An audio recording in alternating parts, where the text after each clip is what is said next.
आज हम एक बहुत ही दिलचस्प और ज़रूरी विषय पर बात कर रहे हैं, फिटनेस। लेकिन सिर्फ वजन घटाने या मसल्स बनाने वाली फिटनेस नहीं, हम देख रहे हैं कि फिटनेस और महिला सशक्तिकरण मतलब विमेन एम्पावरमेंट ये कैसे जुड़े हुए हैं। बिल्कुल।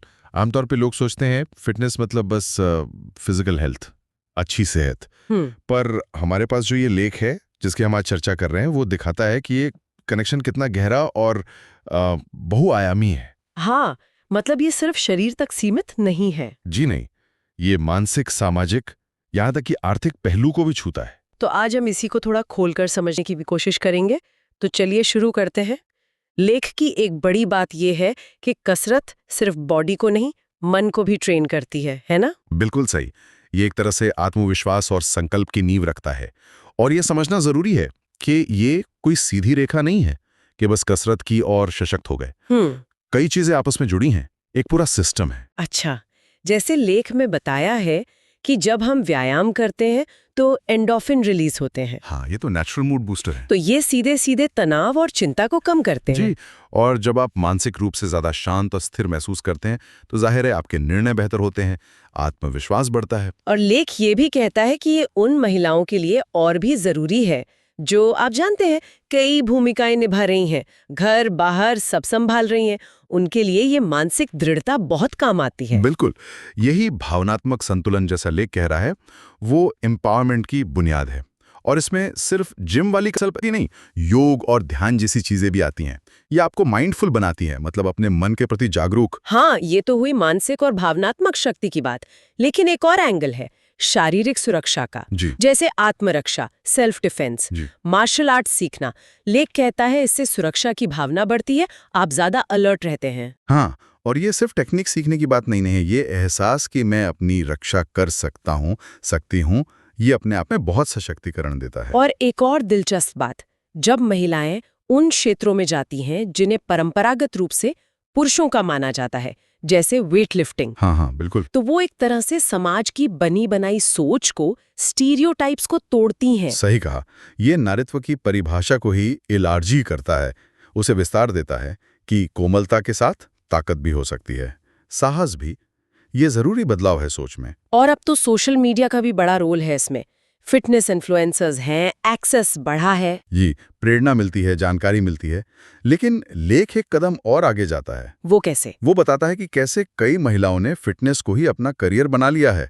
Trainer, coach, yoga instructor. अच्छा हाँ, इससे तो आर्थिक आजादी भी मिलती है, फाइनेंशियल इंडिपेंडेंस। बिल्कुल। और ये सिर्फ पैसे कमाना नहीं है। जब आप दूसरों को सिखाते हैं, लीड करते हैं, तो आपका अपना आत्मविश्वास और नेतृत्व क्षमता भी बढ़ती है। और एक चीज और है, बॉडी पॉजिटिविटी। आजकल इसकी बहुत बात होती है। हाँ, ये बहुत जरूरी बदलाव है। फोकस पतला दिखने से हटकर मजबूत और स्वस्थ महसूस करने पर आ रहा है। मतलब बाहरी दिखावे से ज्यादा अंदरूनी शक्ति पर जोर। एग्जैक्टली। और इसमें फिटनेस कम्युनिटीज का भी बड़ा हाथ है। ऑनलाइन ग्रुप्स हों या ऑफलाइन क्लासेस, ये एक सपोर्ट सिस्टम की तरह काम करते हैं, जहां महिलाएं बिना झिझक अपने लक्ष्य पर काम कर सकती हैं। ये सब सुनने में तो बहुत अच्छा लगता है, लेकिन जाहिर है चुनौतियां भी होंगी। हाँ, बिल्कुल हैं। लेख में उनका भी जिक्र है। क्या है मुख्य चुनौतियां? देखिए, सबसे पहले तो समय की कमी। महिलाओं पर अक्सर कई जिम्मेदारियां होती हैं। हाँ, ये तो है। फिर सुरक्षित और आसानी से उपलब्ध सुविधाओं की कमी।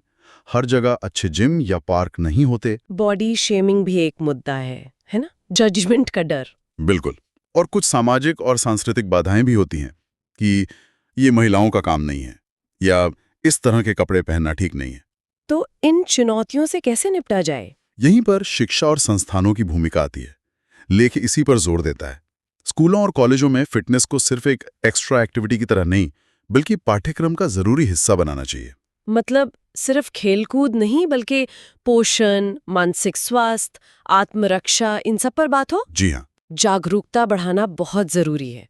जब तक हम इन बाधाओं को एक सिस्टम के तौर पर नहीं देखेंगे और उन्हें दूर करने की कोशिश नहीं करेंगे, तब तक फिटनेस का जो सशक्तिकरण वाला फायदा है वो सब तक नहीं पहुंच पाएगा। तो कुल मिलाकर बात यह है कि फिटनेस महिलाओं के लिए सिर्फ वजन कम करने या फिट दिखने का जरिया नहीं है। नहीं, बिल्कुल नहीं। ये आत्मविश्वास बढ़ाने, मुश्किलों से लड़ने की हिम्मत देने और जिंदगी के कई हिस्सों में स्वतंत्रता दिलाने का एक जबरदस्त टूल है। एकदम सही कहा आपने। जैसा लेख भी कहता है, ये स्वास्थ्य से कहीं बढ़कर है। ये सशक्तिकरण और समानता की तरफ एक आंदोलन जैसा है। ये व्यक्तिगत स्तर पर भी बदलाव लाता है और सामूहिक स्तर पर भी। तो इस चर्चा के अंत में हम अपने श्रोताओं के लिए एक सवाल छोड़ना चाहेंगे, जो सीधे हमारे स्रोत से जुड़ा है। सवाल ये है कि फिटनेस को सच में सभी के लिए सुलभ और सशक्त बनाने के लिए स्कूल, समुदाय और जो नीतियां बनाते हैं वो लोग और कौन से ठोस व्यवहारिक कदम उठा सकते हैं।